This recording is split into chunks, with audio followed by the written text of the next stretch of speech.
Everyone on the bank has a story about pike. They've vanished, the river's ruined, and it's not like it used to be. But is that actually true? To find out, I sat down with freshwater ecologist Professor Dr. Robert Britton and asked him a simple question. What's really happening to pike in our waters? This is The Ancient Hunter, Episode 4, The Truth About Pike Today. In this series, we followed the Esox lucius from the ice sheets of the Pleistocene through folklore and the medieval times, right up to the biology that makes the pike such a lethal hunter today. But there's one question still hanging over the water. After surviving ice ages, predators and people, can the ancient hunters survive us, the modern life? To answer that, we have to leave speculation and step into science. If you follow the news, it feels like the story is so simple. Sewage, pollution, and collapsing rivers. Ask most anglers about water quality and you'll get the same verdict. It's a disaster.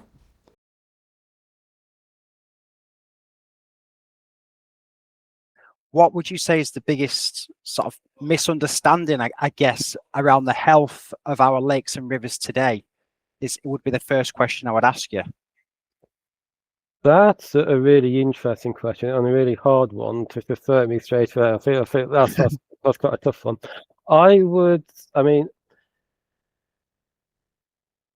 In the context of there's been a lot of talk about water quality, particularly in the UK, particularly England, but also Wales and Scotland.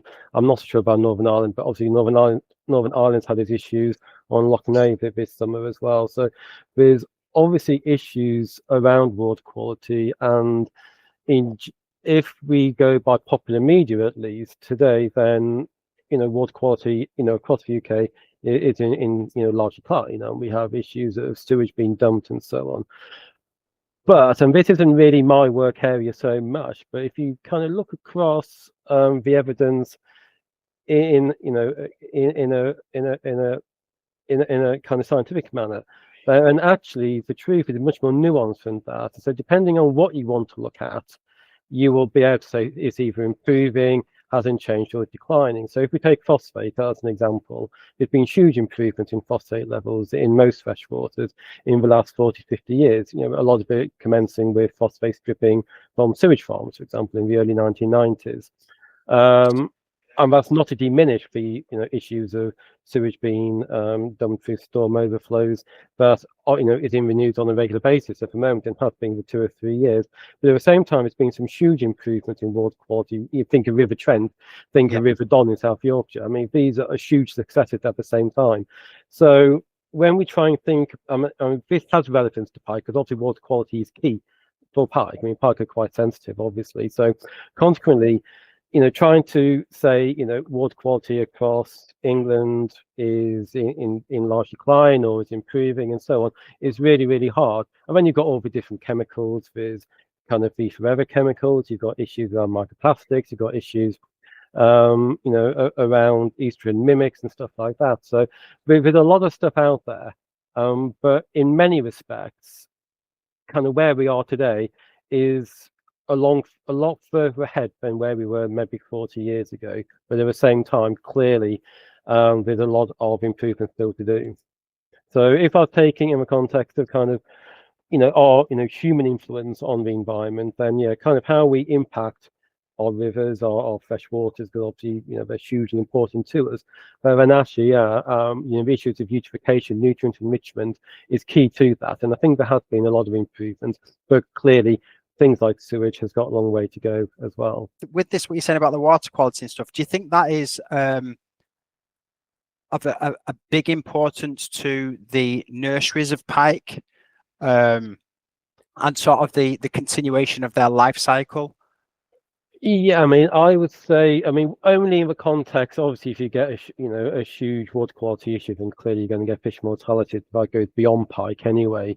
If we were talking more around pike life cycles, then clearly how we manage rivers generally, if I go to rivers rather than more still water conditions, but certainly from a riverine context, then the manner in which we have obviously been managing rivers for navigation, for flood control, and so on, in which way you're basically removing off-channel refuges, you're making things straighter, you're taking quite complex habitats and making them very simple. And actually, from a pike perspective, in pike nursery areas, pike spawning areas, that is pretty damaging. I mean, for one thing, and you probably know this anyway from reading for literature, for one thing that's really important for both pike spawning and pike nurseries is macrophytes, so the water plants, and having high cover for that. So kind of 30 to 70% macrophyte cover is ideal as a pike nursery. Ideally, but also in a river context, you want to be off channel, you want to be in a nice, kind of backwater ditch or something like that. If you're in a very lowland river that's very highly managed, like the Severn, and maybe a boat marina, for example, but something off channel ideally. From a pike perspective, it is really key. The high macrophyte cover, ideally quite shallow water, given that will warm up quickly, both spawning wise and nursery wise. And obviously pike spawn quite early in the year anyway, so as soon as they're of a reasonable size, they'll start eating fish. Bee skivers grow even quicker and be able to move out from that nursery area. I mean, the other thing, of course, is certainly in England at least, we've largely lost our floodplains. We build on them. For a natural floodplain, certainly rivers I work on, you don't see them anymore. And again, if you go more into the literature and look elsewhere in the world with Northern Pike, pike, if a floodplain floods as it should do, particularly in the spring, will go on there to spawn, and the eggs will obviously hatch, larvae will develop, and as the water starts to recede, so the pike recedes back into the main river, and of course by that point they're of a size which is means they're able to be feed and particularly be kind of be piscivorous as well. So consequently, a lot of what we have done, and a lot of it will be going back at least 50 years, but the straightening of river channels, the loss of backwater kind of off-channel refuges, the loss of macrophytes, which does go hand in hand with nutrient enrichment and eutrophication as well. That's to the detriment of most macrophytes.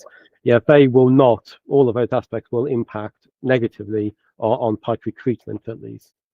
Has this shown in research, or I don't know if you've sort of gone into that type of research, but has that shown a decline in pike in our waters? When you mentioned the floodplains, and things like this, is it? I mean, that's a really good question, and again, it's a real tricky question to answer, really. I mean, if I asked you as a pike angler, do you think pike had declined compared with, say, 20 years ago or 10 years ago? I'm guessing, and you can correct me if I'm wrong, I'd probably think you say yes, they have. Absolutely. And this is something that I hear all the time on the bank as well. Even when I was putting together the otter documentary, the big thing that anglers say is pike fishing is not what it used to be. Especially where I live, we have the River Mersey. And I know we had a seal come up there recently, and it's been kicking around for quite a while now. I know that's not the only problem that's affecting pike. But over the last recent years, but I think pike, you don't see them as often. They're not as easily caught, I don't think, unless I'm just a bad angler. But I hear it across the board, so that's why I wanted to see. Anglers say this, but is there any scientific proof or truth to it? I mean, and I'm happy to be proved wrong on this one, to be perfectly honest with you, because I think it's a very hard question to answer, because it's something which, to a large extent, at least from an angling perspective, obviously doesn't become subjective, but we all have our own opinions based on catch data. If we go from more of a kind of a monitoring perspective, there's very few programs, certainly within England, and probably Wales and Scotland too, but certainly within England, where pike are being actually monitored long term on a regular basis. I mean, it was the Windermere data that you'll know about around for many years, but that hasn't really been carried on in recent years. Again, I'm showing ignorance, I don't work on that, but I would say compared with where that data would have been, kind of in the 1990s, say, when it had a 60-year consistent data, I think that's kind of been lost. And so consequently, our knowledge on kind of those temporal changes, become a bit diminished. If you think about Environment Agency fisheries monitoring programs, they do a lot of monitoring. Some of our in the past, and even today, would be around Water Framework Directive, but that's non-pike specific. I mean, that's working to look at, kind of the ecological state of the fish communities, generally speaking. So in the context of kind of pike specifically, I don't think necessarily we have the empirical data to say one way or the other necessarily. I think one thing to remember with pike is clearly in terms of a fish community, pike are already in a very small number. Obviously top of the food chain, so you're not dealing with large numbers of fish as you would be if you were trying to fish for bream or for roach or whatever. Sure. Allied to that, of course, most anglers, including myself, would rather catch a pike of 15 or 20 pounds than one of 2 or 3 pounds. So again, in terms of the population, or at least, you know, kind of the proportion of population you're trying to catch is really, really small. And so consequently, we're dealing with kind of 1% of a population that comprises maybe only 2 or 3%, or maybe 5% of the entire fish community anyway.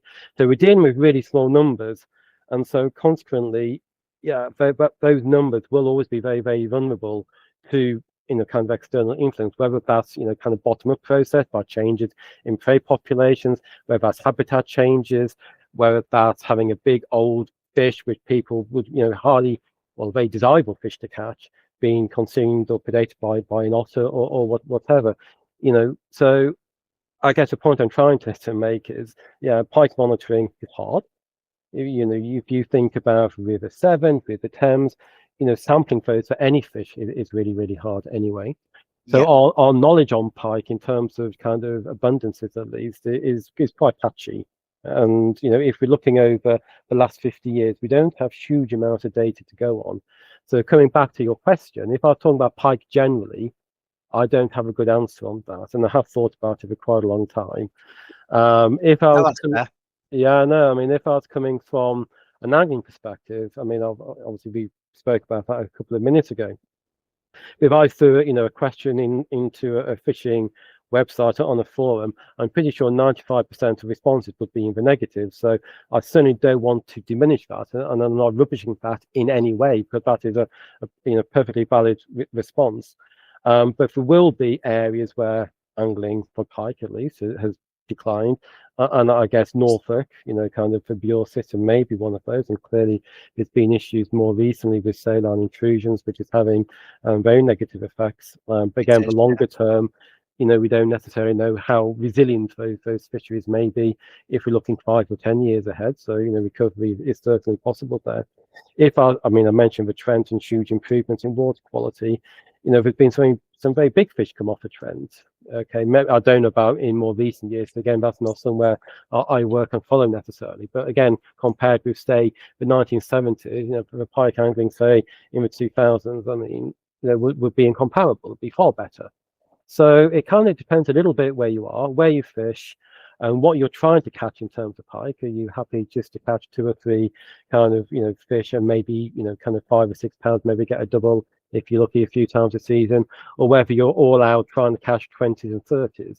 And I think if you're trying to catch 20s and 30s, unless you're going to trout reservoirs, then you may have a valid point. It's more difficult to catch big pike. Why it's more difficult? Is there less fish? Could be. I don't have evidence to say one way or the other necessarily. It's interesting, especially rivers versus lakes, because there's a couple of lakes on my local club waters where there have to be big matriarchs in there. They've never been seen. I've certainly never caught one above, you know, anything above a jack pike size, Yep. sort of up to sort of 8 or 9 pound. But there seems to be like an explosion of these jack pike in these lakes, but the matriarchs are nowhere to be seen. Yep. So that's also an interesting thing with the whole pike thing.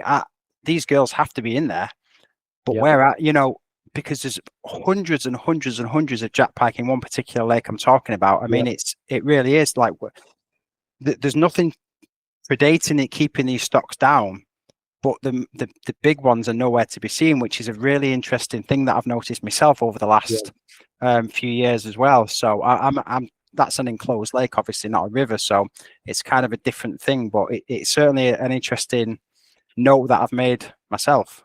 Yeah, I mean, again, if you think, you know, kind of that, let's call it matriarch, that's a nice term for them. You how many of those are going to be in that lake? 1, 2? It's not going to be many, is it? So No. your chance of catching that, even if you put a lot of time in, is, I'm not going to say it's random, because it's not, because obviously they're highly skillful. That'll give you a better chance, and a bit of time and a bit of effort. It may happen, but at the same time, it's they're not particularly abundant, and if you could be 500 meters away from them and you're not going to catch them. So consequently, it's hard. Pike angling is inherently difficult in the context that you are fishing for low numbers of fish. Where again, I made the analogy earlier. I mean, if I want to go and catch a chub locally, I could probably go and catch, in decent conditions at least, 3 or 4 without any problem. That may be less the case with pike. So yeah, it kind of depends a little bit, on, obviously from an angling perspective. If you want to catch your 20 pound or your 30 pounder, then yeah, you're fishing for a very low number of fish. Yeah, it is. Yeah, it is. It's interesting. Anyway, I was going to say, just coming in on that again. I mean, if we were thinking and making comparisons to other angling kind of disciplines. I mean, you think about carp. Well, if you're not catching enough big carp, you just go, or a fishery owner, for example, or a manager might just go and purchase some large carp from elsewhere and release them into that water, and all of a sudden people are able to catch 20, 30 or 40 pound carp with our own, without any difficulty. I think that's a little exaggeration, but you then know those fish are in the water, available to catch, and people will eventually catch 1 or 2 of those. Certainly in this country, we don't really stock pike. I know in France, for example, they do some hatchery-based stocking of pike, but generally we don't move pike around waters too much.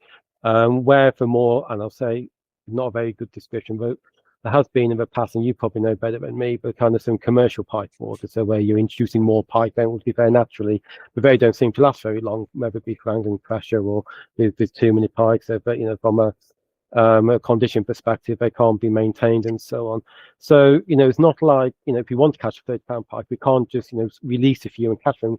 That's not kind of how we work. And I would argue most pike anglers, if not all pike anglers, actually, if they were going to catch their first 20 or 30 pound fish, they want it to be they want the challenge, and if they want that big wild fish, they don't want to stop fish from somewhere else, because that would I would think, depending on your angling ethics, would feel a bit like cheating. But in other aspects of angling, say the carp, we would accept that quite happily as well. So yeah, from a pike perspective, kind of our natural production, and this takes us back to what we were saying about the artificially straightening river channels for loss of backwaters and so on, for loss of macrophytes and so on.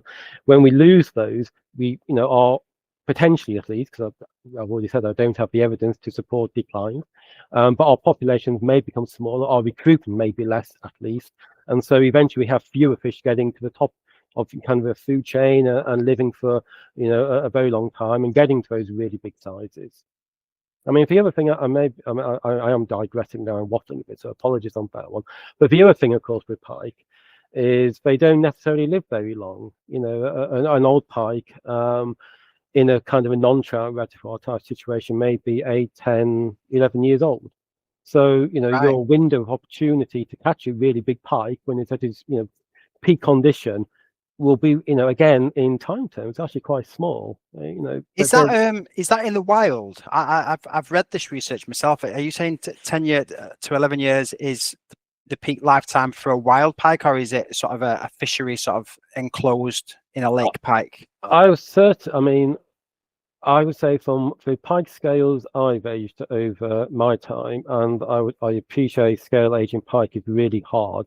I mean, oak cliffs tend to be a little bit easier, but of course that's an ear bone. So if you want to look at an ear bone of a pike, that's a pike that won't be swimming away afterwards. Whereas taking a scale is quite easy, but it's very rare to see. I mean, to be fair, I don't see many kind of scales from huge pike anyway. So I'll caveat what I'm about to say. But generally, it's very rare to see pike over kind of 8 or 9, 10 years old in the wild. I mean, if you take barbel as a comparison, those big barbel from the Great Ooze in the early 2000s, the Traveller and so on, they were obviously very big, but very old fish, at least 20 years old. And I suspect actually their origins may have been from River Kennet in the 1970s, looking at their genetics, which did some work a few years ago. And they may have been even kind of 30 years old. So again, kind of a longevity of them, to support a fishery, let's say, will be around a long time. But of course, eventually they will still die. I've looked at only a tiny number of pike scales from trout reservoirs, but all the ones I have looked at have been really very fast growing fish and very young by comparison, kind of 6 or 7 years old, and being quite a large size, kind of mid-20s and so on. So in a trout reservoir, my assumption or my hypothesis would be they are because of the abundance of food, they do grow really quickly. But in doing so, they become sexually mature, very relatively young. A lot of effort goes into reproduction, as kind of a female pike, 20%, 25% body weight will be eggs. Post spawning, a lot of recovery. There's only so many times you can do that before you're exhausted and die. But equally, from a pike perspective, well, what's his purpose in life as an individual is to pass his genes on. He's done that. All you have to do is to reproduce yourself, and your population should be sustainable. So consequently, yeah, it's done. He doesn't have to live for 30 years because it's so fecund, has so many eggs, he can do it in a much shorter time frame. It's interesting you've just said there about the reproduction and the future of their own species. You touched on river straightening earlier and sort of modified channels. Is that, would you hypothesize that is one of the biggest threats now to the future of pike? And I get that obviously pressure on waters and illegal fishing of them as well would be factors to consider, but the river straightening, the engineering of rivers and modifying the channels. Yeah, that's a really interesting question, because if I were to play devil's advocate, I would say, well, let's take the River Severn below Worcester. You go from Worcester, kind of Diglis Weir down to Tewkesbury, and even downstream of Tewkesbury into the tidal waters. That is heavily modified. I mean, it's straight, it's deepened, it's impounded, obviously by the weirs upstream. In making those changes, or in modifying that river channel, it's extremely abundant for roach, for bream, so there's lots and lots of prey fish, and consequently there's lots of pike as well. So and I mean, again, there'll be maybe, well, you'll know Dilip Sarkar, or know the name if you don't know Dilip personally, and Dilip will have a perspective which is far better than mine in terms of how fishing has changed there. But in the most general of terms, if it's still pike in the Severn, in that lower part, there's some big pike in that part of the Severn, over 20 pounds. There's very little in the way of off-channel refugia, between Worcester and Tewkesbury, you've got, a bone marina, but that's about it. But you still have sustainability. You've got sustainability in pike, you've got sustainability in their kind of crayfish populations. You've obviously got some very big barbel in there and so on, and a future. But if you go downstream of Tewkesbury, you've got the Dead Arm. That's pretty much the only off-channel refuge there as well. So on one hand, I'd like to say that obviously, doing a whole load of modifications on lowland rivers is really bad, and generally speaking it is, but fish are also extremely resilient, and so it doesn't necessarily mean you'll have no fish. It may be, and again we could argue this, because I don't have evidence to support this, you'll have fewer fish than you might have had otherwise. But there are still some very big pike in that part of the Severn. River Thames will be another example. I don't know anything about River Thames pike, so I am straying outside of my comfort zone here. But a hugely modified system. I mean, with large amounts of weirs, it's impounded, it's all around flood defences and so on. But again, my assumption would be there is still quite a lot of pike in places, and they go all the way through to the tidal reaches of Richmond. I can remember seeing pictures of Bill Rushmer with huge pike from there into 30-pound territory. So even where we've got highly modified waters, it doesn't mean the pike fishing will be poor. It could be. It's not as good as it might have been, but we still have pike. So I wouldn't want to put people off on that. If I was to kind of think of kind of wider threats to pike, I mean, one thing which is really hard to know, but it's the effects of climate change. And we're probably talking about timescales which are kind of beyond, kind of my working career, maybe even beyond my lifetime, in terms of how change will manifest. I dare say that in 50 years' time, we still have pike, but what those pike populations will look like, I'm not quite sure. But I mean, at least when I think about kind of climate change, I always think about warming. And that's quite natural to do so.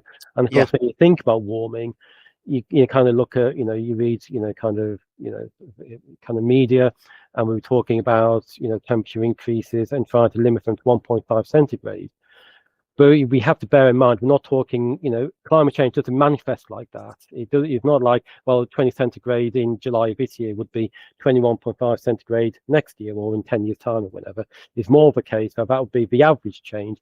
And what we're more likely to see are, more extreme conditions. So like, if you think of this summer just gone, very low rainfall, temperatures were pretty high. 2022 summer, I think we had air temperature at least of 40 centigrade and not much rain. 2023 and 2024 in particular, complete opposite, quite cool summers, a lot of rain, going all the way through the summer, as well as having very, very wet winters. So how warming will manifest kind of in the summer, we're getting these extremes, kind of fluctuating between years. In the winter, again, we've got warmer and wetter winters, and so I think pike, are a species, obviously they're cold adapted, the Northern Pike after all, and so they do like cold, they're very tolerant of the cold, they're not tolerant of warm conditions so much. So, when we think about, well, both kind of summer temperatures and water temperatures and how pike will respond to those, and then think about winter conditions, which are going to be warmer. I mean, we actually had a frost here last night, but that's quite rare for here. But then I'm in Bournemouth, so maybe we're quite temperate anyway, being near the sea. But generally, compared to when I was a child, going back 40 years, I grew up in Lincolnshire, so I was on the East Coast. Yeah. We would have very cold winters, at least once or twice a year. I used to pike fish, for drains around Boston, for example, and there'd always be 2 or 3 weekends we couldn't go, they'd be frozen over. And you'd be waiting for the ice to clear, and you'd have a little channel and cast through the ice and so on. So you'd get those really cold winters, and we don't really see those anymore, or less of those conditions at least. So again, that aspect and how the loss of those cold periods manifest on kind of pike and kind of the pike reproductive system, I don't think we necessarily know. And of course, the reason I mentioned climate change and associating that with warming earlier is because obviously it's not just warming, it's also precipitation change and changes in rainfall and rainfall patterns, which again, at least in the river context, may be really important. So, the frequency of flooding, I'm going to take Lower River Severn as an example. I mean, the Severn has always flooded, obviously, over, however long, but the frequency and the severity of floods has got worse and worse. And, again, anglers who fish for Lower Severn, particularly the pike, will be able to, will tell you, on a bad season, it's not that there's no pike, it's that they can't fish because it's forever kind of 4 or 5 meters up. And so consequently, kind of how those floods affect pike recruitment, and of course, pike recruitment, then obviously a small pike becomes a big pike, how that will manifest over time, I don't think we really know necessarily. Interesting. So it's like an indirect threat, I guess, in some way, but it's fluid. Yeah, would that be a fair assumption? Yeah, I mean, I think I always kind of think that there's always lots of stressors on fish generally, but we're talking about pike, so we can talk about habitat change, habitat fragmentation, maybe angling exploitation if we do it badly, but that's a different question. Maybe otters. There's all sorts of stressors, in the environment. But I find kind of climate change sits on the top of those, kind of, as almost an umbrella encompassing all of those as an additional one on top. And quite how that plays out. I mean, if we were sat here in 100 years' time, in terms of the extent of climate change will depend on what actions we're doing as society today and the next few years in terms of carbon emissions. If we continue with high emissions, will be a more severe climate change, and so it would be higher temperatures and more frequent kind of episodic, storms and what have you. So consequently, there's a lot of uncertainty around climate change generally. Quite what will manifest, and of course the knock-on to that is how will our fish populations respond. And of course, if I sat here as a river manager, it'll be, well, I don't really care so much about fish, I care more about flood defences. And so, I want to make sure people's houses don't get flooded and businesses can continue. And so I want to make sure my river channel is maybe straight, or so on and so forth. So there's a lot of complexity around that, I guess. But there is that. That's more what I'm finding now. The more I go down this rabbit hole, the complexity of it's not just this modern threat or that modern threat. It's actually a lot of different things from a lot of different places, which is essentially why I wanted to speak to you. No. I mean, for one advantage, I suppose, maybe advantage is the wrong word, but I can't think of a better one at the moment. But with pike, I mean, it's not. I mean, if we were talking about Atlantic salmon, for example, and you gave me the question about our Atlantic salmon declining, we'd be able to go and pull up data straight away and say, yes, you can see a clear decline. And from a UK perspective, they're being put on the IUCN Red List as being endangered. And why are they endangered? Well, there's multiple reasons for that. I mean, some of them we don't fully understand, but a lot of those in the marine environment. And so where we really cannot control anything out there because it's so big and open and noisy. And obviously, when salmon come into freshwater, we can at least try and manage habitat and work with those fish. From a pike perspective, well, if we're talking about Baltic Sea pike, it's slightly different, but we're not. We're talking about UK pike, so I'm going to stick to UK pike. Yeah. In UK pike terms, I mean, they are obviously entirely freshwater based. Okay, and in general terms, if I'm looking at the work we've done, in the Northern Broads, looking at working for River Severn. I mean, really, I do a lot of work on kind of movement ecology of these fish, and really for movements, I mean, for Severn and the North Broads are quite different systems. The North Broads are extremely connected, no real barriers in general terms, and fish can move wherever they want to move, and pike obviously do move, but if you're talking about kind of the total range over which most pike move, so kind of I would insert a small tag within the fish and track their movements over time and space on sort of receivers in the water. The total distance between kind of the one receiver and the furthest downstream receiver, for example, in Norfolk, I mean, some were moving up to 26 kilometers, which is quite a long distance, but most didn't. Kind of the average of the median kind of total range we had was about 4 kilometers. If we use the mean as the average, it's about 8 kilometers. On the Severn, numbers are pretty similar, Wow. Okay. And similarly, albeit they're moving in a small, maybe slightly smaller area. And in terms of total distance move, yeah, I mean, we tracked some Norfolk Broads pike or Bure pike for 2 or 3 years, and some of them were moving.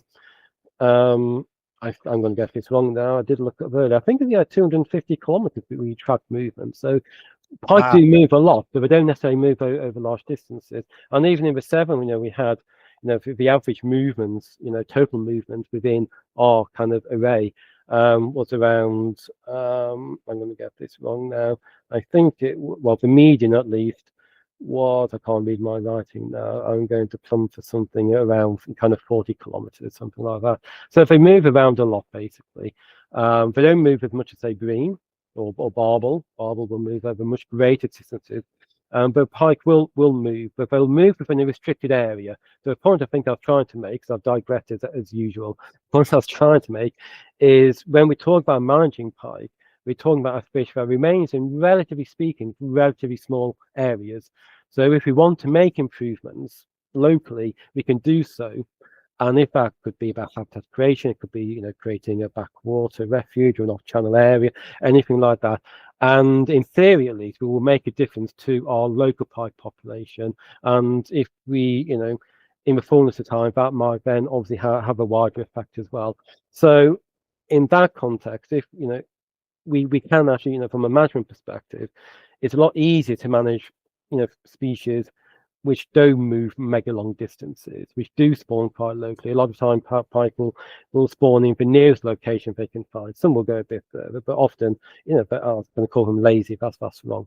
But they will, spawn, on, a local macrophyte area, or find, the nearest off-channel area, which is nice and shallow. If they're really struggling, if they go to a lake pike, they may even spawn in quite deep water on macrophytes there, although, kind of studies that kind of compare recruitment from pike which is spawned in deep water versus shallow water. Although pike will spawn in deep water, recruitment is really, really poor from there. So they do it because they've gone nowhere else, but the flip side of that is actually recruitment is then really, really weak. Whereas if you've got good spawning areas, shallow, macrophytes, etc., we mentioned earlier, then recruitment is much, much better. Interesting. I'm fascinated by that. That's incredible, especially the movement and the distances and things like that.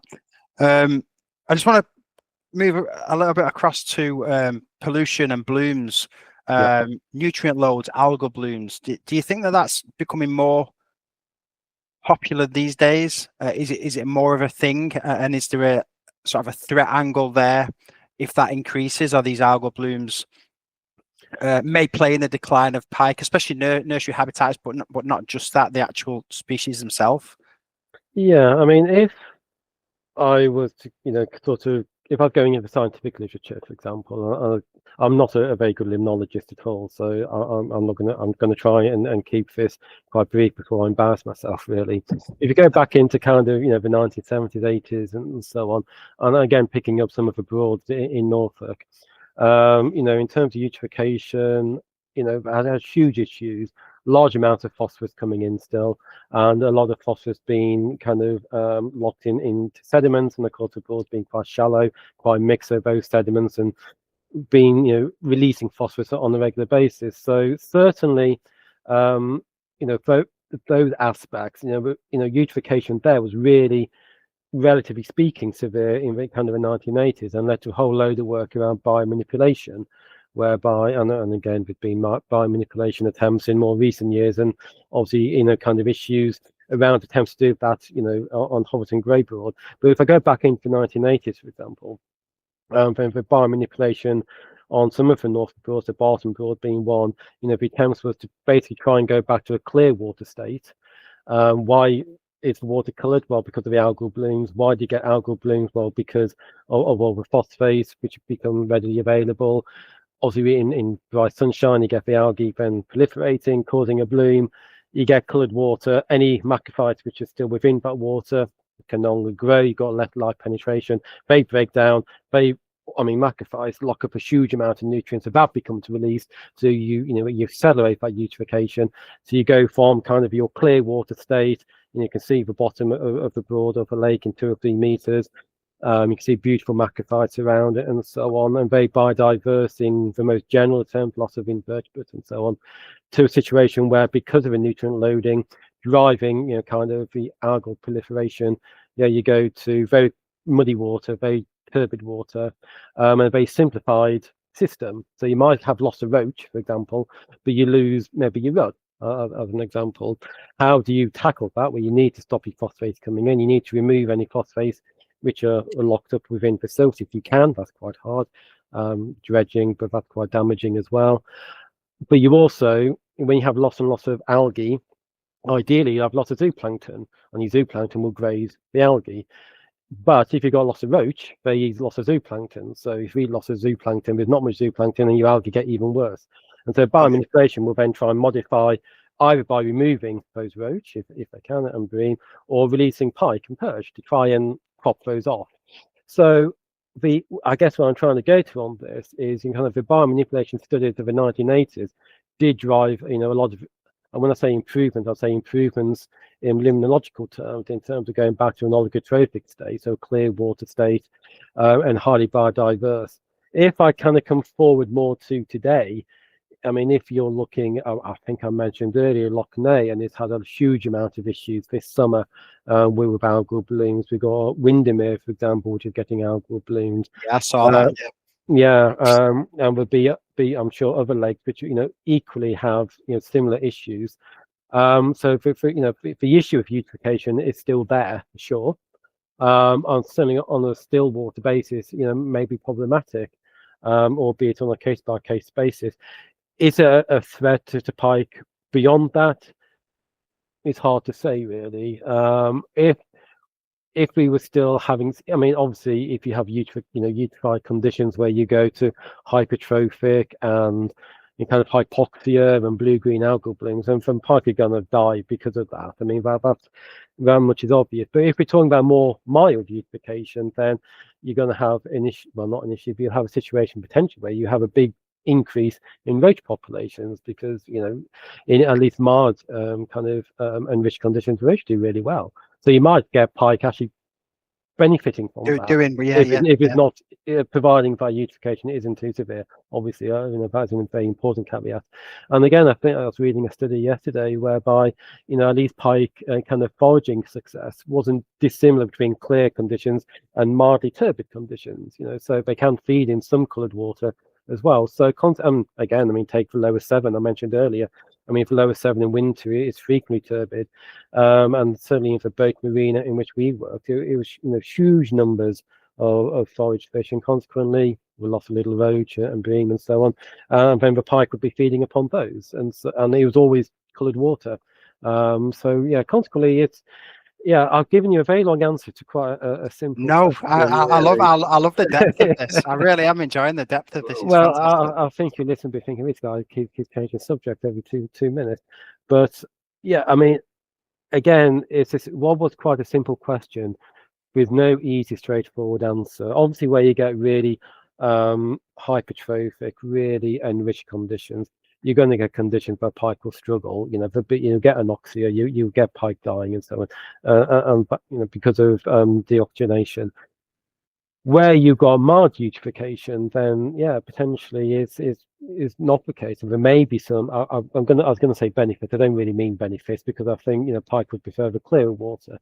But equally, where there's lots of forage fish, lots of prey fish, and prey fish populations, your pike are going to be doing pretty well as well.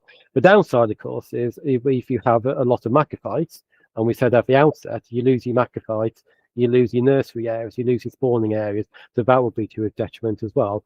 So if we had a balance sheet of debits and credits on this issue, we'd have columns showing some debits with some real bad impact, and some credits which at least in mild nutrient enriched conditions which aren't as bad as they could be. So again, if you're talking about threats, really highly eutrophied conditions would be a threat. Is it a general threat that goes kind of across England? That's a hard one to say. But no, that's fair enough. It's with all the things that I've read and the modern threats facing pike. I think with the climate change, the engineering of the rivers, the drawdowns of reservoirs, for example, is another one. I mean, whether that affects pike or not, I personally don't know. Yeah. I mean, one thing. I'm really being rude now because I'm cutting across you. But if you go into say marine, if you go into marine fisheries, there's a Daniel Pauly, well, quite a few years ago now, but came up with this concept of kind of shifting baselines.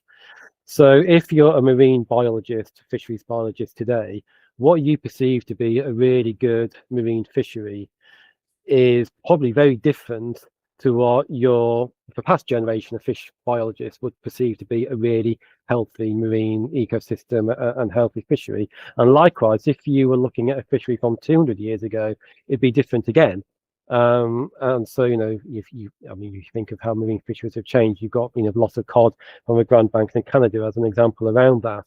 And so if I bring that to what we're talking about now, if I was talking to my dad, for example, he's now in his 80s, and what he remembered about pike or any fish in the 1950s and 60s, his baseline as a comparator is very different to mine. Mine is in the 1980s. And if I asked my son, if he was a little bit older, his baseline was 2000. And with such changes between those, that and this comes back to kind of perceptions a little bit, what is good and bad, and how much things have changed, and if that change is good or bad, it depends a little bit on your baseline and what you're comparing it to.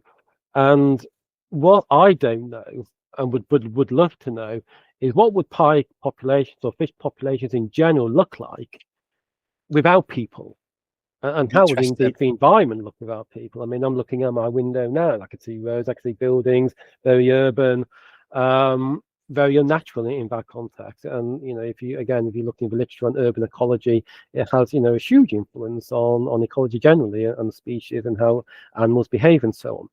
And so consequently, what is natural? What is a natural pike population, and how that looks? How many really big fish, the matriarchs we mentioned earlier, how many matriarchs would you get in a natural population that's not being fished for, that's not modified, isn't subject to nutrient enrichment, hasn't been subjected to habitat loss and fragmentation, hasn't lost its macrophytes? We just don't know necessarily. So that's true. That would, yeah.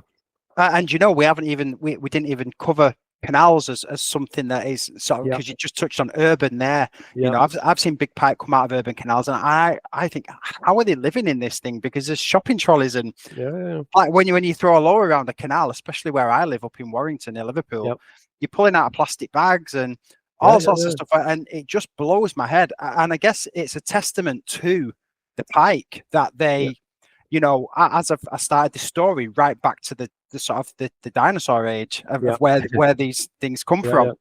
You know, it's a living testament just to them that they can survive in the waters that they're in today versus where they were sort of crossing the Bering Straits many years ago.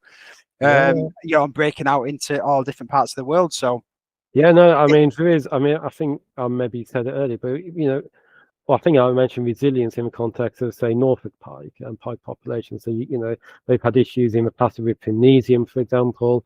Saline intrusions through high tides are not necessarily a new thing, but you still had big pike. You still had lots of fish. That's not to, you know, kind of say, oh, well, it's acceptable to lose all those fish. You know, ideally it wouldn't be, but those situations do happen, and the fish do have, you know, inherently high resilience to be able to, I'm going to say bounce back. That's a really bad word, and I don't really want to say bounce back, but there's sustainability within there. If things get worse and worse and worse, that sustainability may be eroded, but fundamentally, you know, fish population, not just pike, are resilient. And again, I mean, you mentioned about finding pike in urban areas. I can remember during my PhD helping one of my fellow students doing some electric fishing in the middle of Sheffield, as urban as they come. I think it was River Don. Again, you know, fishing away kind of around shopping trolleys and catching, you know, some lovely trout, brown trout. So, you know, you do, I mean, wild trout trusts have, I think, you know, trout in the town type stuff. So, you know, fish are very resilient. And if I go back to urban ecology based stuff, I mean, obviously people are now more and more living in urban areas, and so kind of having access to, say, biodiversity, wildlife, fish, whatever, in those settings is really important. And if we want to promote angling, you know, generally speaking, we need to make those urban opportunities available to people. And so we do need fish within those. And again, it may be a shopping trolley does look bad aesthetically, but maybe structurally as a habitat is not that bad. It'd be the water chemistry, which I'd be more concerned about there more than anything else. And so if you know, if you look at, I don't know, the River Wandle, for example, in South London, you know, there's been, you know, huge amount of work to get that up and running as a fish community, recovering from pollution. You know, things get really nice, and when everything gets wiped out by pollution, you go back up and running again, get things, you know, looking really nice, and another pollution. So there's, you know, kind of chemical-based acute pollution incidents, would be the ones I've been really concerned about, at least locally, within the kind of an urban context. But the actual habitat, it's, I mean, it's often surprising, you know, where we will find fish. The flip side of that, of course, is, well, if it was a more naturally based system, if it wasn't, you know, kind of all concrete banked and with anti-erosion measures, if it, you know, they had, you know, kind of more lateral pipe, you know, channels and so on, there'd be a lot more fish. But in the end, with that, there'd be more flooding, and more people would have the houses flooded. And so there's trade-offs within all of that, obviously. You know, we have to, as a society, live with that. That's it. And I know with the urban thing, I know it's illegally fished. I've seen it illegally fished. I've personally seen people take pike off the bank, you know, over the years. I don't know where I was going to go with that then. But I think the one thing that is good for the future of pike is that the education and the science of angling is probably the wrong term, but where angling's gone in the catch and release, I'm talking about the UK here, is catch and release, because I know a lot of countries they take them for the table, and I know in Scotland as well, people do take them for the table, but predominantly the UK, I think across the board, is a catch and release sport. And I think the education and the knowledge being put across about the safety and the handling of pike and all that sort of stuff is a good thing for the future of the species. I mean, do you think there's anything more that could be done? I mean, I'm going to probably give a very long-winded answer to a simple question, but I mean, I would echo some, you know, your comments. If I looked, I mean, I caught my first pike when I was 7 or 8 years old, so I'd been really 1980s. And certainly then, if you walk into any fishing tackle shop, you'd be buying a gag to help you unhook the fish, and probably to land the fish, you'd be using a gaff, to be honest. You wouldn't have, you know, access to a nice big large landing net. The change between that early 1980s and probably the early 1990s, through effort, you know, think about Pike Anglers Club and others, was huge. I mean, kind of, it's almost incomparable. I mean, it went from, using huge trebles with huge barbs, well, even in terms of getting bait, you have to use sporadic going to the fishermongers, to within 10 years actually, having, still using wire, but, finer wire, smaller hooks, semi-barbed or even barbed, depending on your preferences, not letting your run develop for too long, striking early, understanding is probably not the best idea to pike fish in the summer, do it October onwards and so on. So, And about spring. yeah, exactly. Yeah. Kind of that change in that relatively short period, what was huge, and and I think there's also been improvement since then. But in a way, kind of if you talk about standing on the shoulder giant, when we are standing as pike anglers on the shoulders of guys in the 1980s who made a massive difference. You still obviously get one or two issues now, but very, very few. I mean, for one thing, in a catch and release context, I mean, you actually said the science of angling. Actually, there is a huge amount of work, and I would say it is the science of recreational angling. It's kind of really big.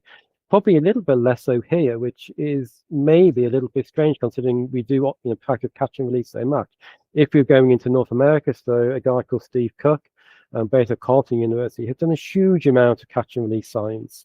I mentioned Robert Arlinghouse at the top of this piece. He's done, again, far more than I have done, and particularly on pike as well. So consequently, we know a lot more about kind of the more physiological consequences of catching, not just pike, but all fish, and what that means under different conditions as well. I think we have less knowledge, actually, in the context of say, I was going to say UK, maybe I mean England more than anything else. And, we've done a little bit of work on kind of catch and release stuff. We worked on grayling and done a little bit on black bream offshore and so on, but not that much. And so consequently, in a way, I mean, I would probably argue, there's a strong argument for us as a angling community, or me as a scientist, maybe a scientific community, to come together a bit more and have a really good look at some of that kind of catch and release kind of physiology. I mean, we know from the literature with pike, there's very much kind of a physiological bottleneck if you catch them in the summer. For cold water fish, so when it's kind of 17, 18 centigrade and above, the pike will fight hard. It'll have a high metabolic demand, but the bottleneck comes because metabolic demand requires oxygen, and there's less oxygen in the water, so consequently, they're going to really suffer from that, and there'll be, they may lose homeostasis, and so further on down the line, that may end up being a dead fish. Understanding that, and I mean, people get that message out there anyway, and say the majority of pike anglers don't fish in the summer. I mean, I would stress though, it's not illegal to pike fish in summer. I mean, you can pike fish in summer. Obviously, if you don't want that happening in water, then obviously you need to have, if it's club owned, you need a regulation there to kind of say that. So I'm glad you've kind of explained that about the summer with pike fishing, because everybody kind of knows, or the majority of people know don't fish for pike in summer, but you've actually said the reason why, which is really nice. Because of that, the pressure of the water and the heat and the oxygen that it takes, and it may swim off nice and happy, but like you said, it may be a dead fish later on in the day. Yeah, exactly. And the flip side of that, I mean, there was a nice piece of work done 2 or 3 years ago on ice fishing. So guys in North America who also go through the ice and catch pike that way. And they did some kind of looking at fish recovery kind of post capture, and found because it's so cold primarily, kind of air exposure is one thing that often really damages your fish in capture generally, not pike necessarily, but certainly with things like grayling, particularly when it's warm, and barbel. I mean, with obviously a barbel code of practice, trying to avoid catching it in warm weather. But when it comes to the cold, then at least with pike, I mean, these ice anglers demonstrated you could air expose the pike for up to 4 minutes. And at least physiologically, it wouldn't be any more damage than it would. Damage is the wrong word, but impacted maybe than it would be if you're exposed to 30 seconds. And 4 minutes is quite a long time. But if you're air exposed at pike in 20 centigrade, which would be for me a very long period. I mean, that's beyond just unhooking and taking a quick photo. Yeah, that's going to really, really damage that fish. So, kind of this. I mean, a lot of pike anglers, if well, I'll say the majority of pike anglers will, operate a season, but normally between October the 1st and the end of the season. And that ties in largely with these kind of physiological aspect tolerances. Yeah. Having said that, I think I said, as a scientific and angling community, we should take a bit more ownership of kind of catch and release physiology and knowledge. There's a lot more work that could be done. I mean, as an example, we did some work recently. It's actually on carp. And it wasn't, I mean, when we talk about catch and release physiology, we're talking about acute, so very short-term responses. So when I get stressed, if you took a blood sample from me, you'd see a big spike in cortisol in my blood. But maybe, once I calm down, after 24 hours, my cortisol level in the blood will go back down to a baseline level, and that's when I'm really stressed. But if stress builds up, obviously you become chronically stressed. So you might want to measure chronic stress over time. So we did some work on carp. And basically, a good biomarker of chronic stress, or long-term stress, kind of stress that builds up over 30 days, is looking at cortisol within the scale, within the fish scale. And I try to think, well, what is the most stressful environment for a carp? And I thought, well, it's going to be small, enclosed fishery, high stock density, high angling pressure. The fish are caught a lot. And how do I know if they're going to be in kind of a highly stressed population? Well, I'm going to measure scale cortisol, and I'm going to compare them against wild carp populations, which aren't being fished for, are completely natural, and can swim in, for a relatively large body of water. But when we got the data back on the scale cortisol, it shows the complete opposite. And actually, really?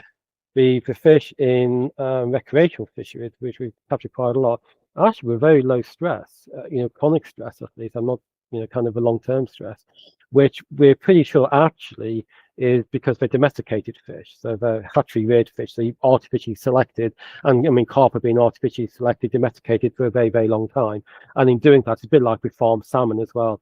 You end up with a kind of traits in your carp, in your farmed salmon, which, even if you're not selecting actively for low stress, by getting fast-growing fish and resilient fish, by their virtue, they become very low stress as a phenotype. So actually, we have the complete opposite. And I think that's a really strong message for actually knowing this. If you're trying to defend catch and release, for example, and in this case it is carp in high stock densities, you've got some really strong evidence that actually your practices in terms of chronic stress are not necessarily damaging these fish any more than you might expect. Well, at least in the stress context, they're a low stress phenotype.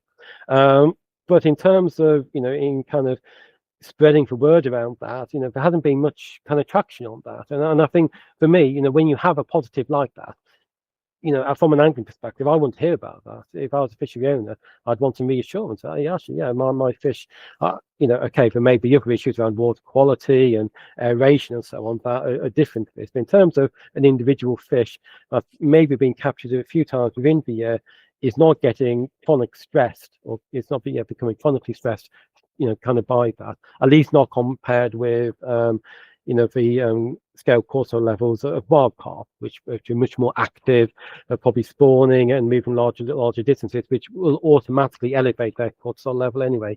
But it's very counterintuitive. So I guess the point I'm trying to make amongst this is if you have a challenge on catch and release, and that challenge may come in future, knowing how fish respond short-term, long-term to that is going to be really important. And I think there is potentially some really strong and positive messages.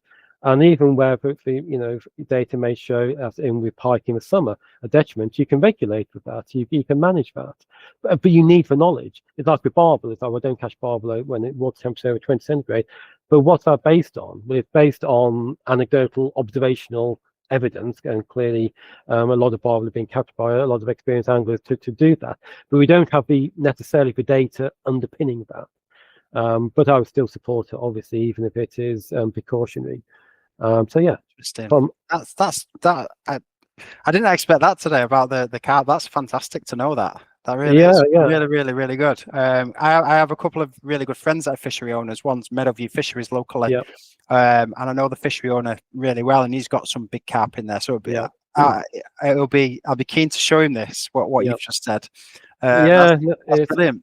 Yeah, I Um, mean, and then well, I'm going to digress too much now, but yeah, we've done similar work on barbel as well, and kind of fish which, of a low stress or have lower scale cortisol, which you're making the assumption have low chronic stress, but don't tend to move that much because they have a smaller home range, and they do eat a lot of angler bait as well, and they maybe get caught as a consequence of that. But inherently you've got, you know, well, as an angler, I kind of think, well, all pike are the same, all barbel are the same, a barbel is a barbel.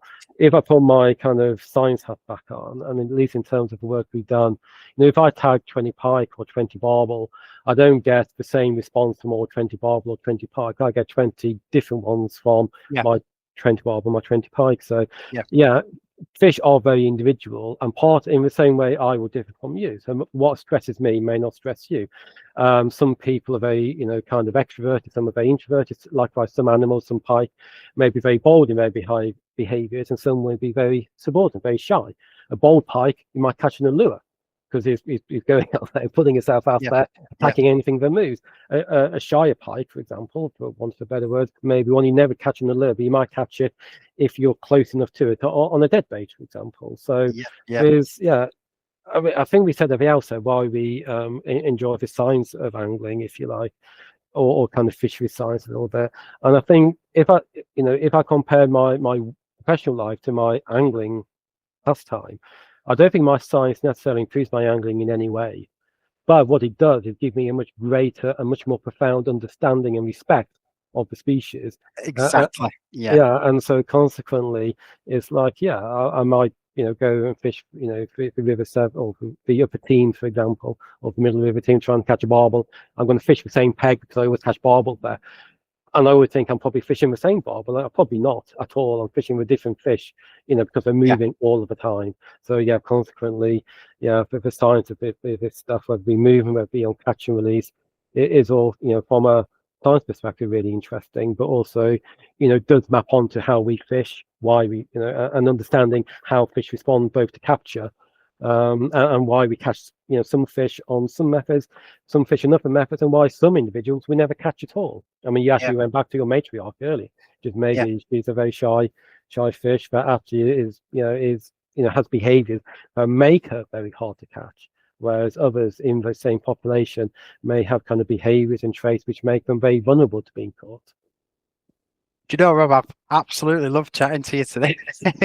I just want to kind of round off. I know we've been at this now for an hour or so.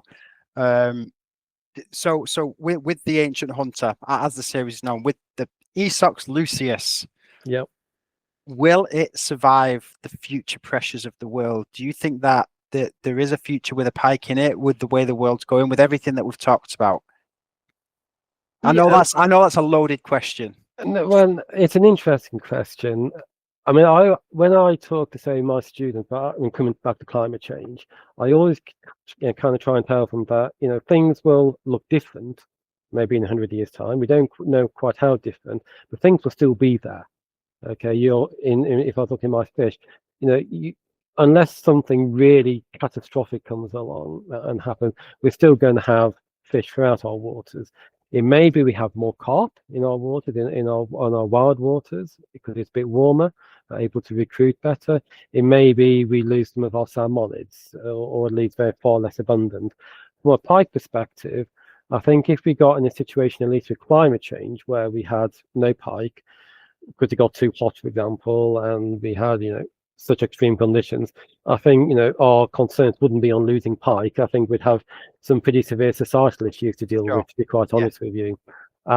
So in that respect, I would have some confidence, at least within my lifetime, and maybe my son's lifetime, we'll still have pike. Where those pike will be, if we're talking about kind of temperature optima, or pike, say, in England, I think that will move north for sure.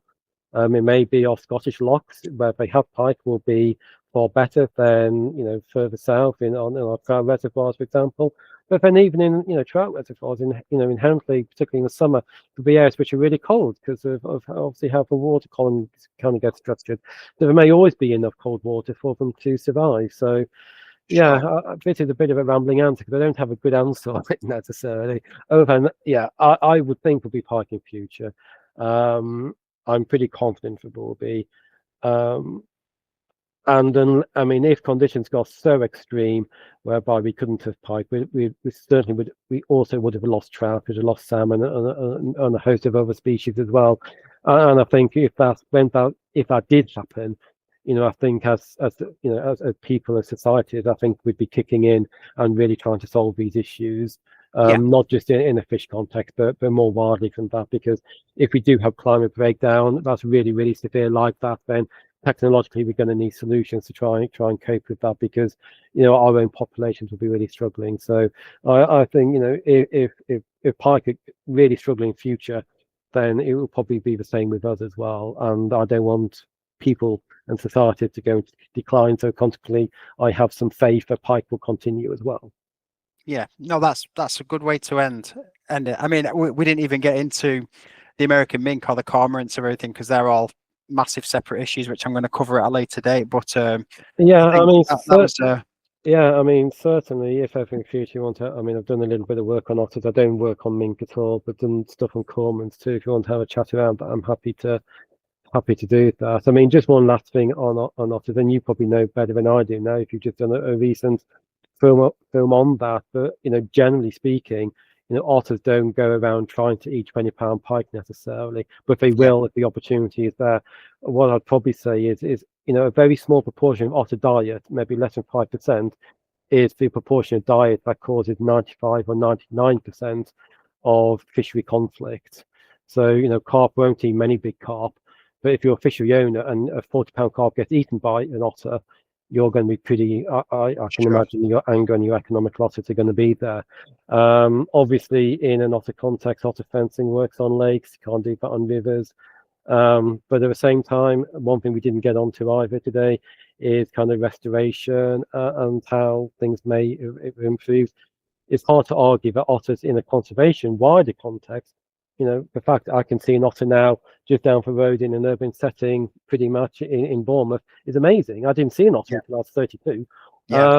And so consequently, the fact we have otters should be a celebrated thing in many respects. But I do appreciate if you're seeing your fishery being impacted by a loss of some big fish by an otter, it's you're going to think I'm an idiot, and maybe rightly so.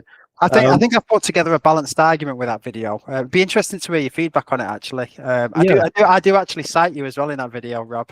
Okay, maybe I better not watch it just think.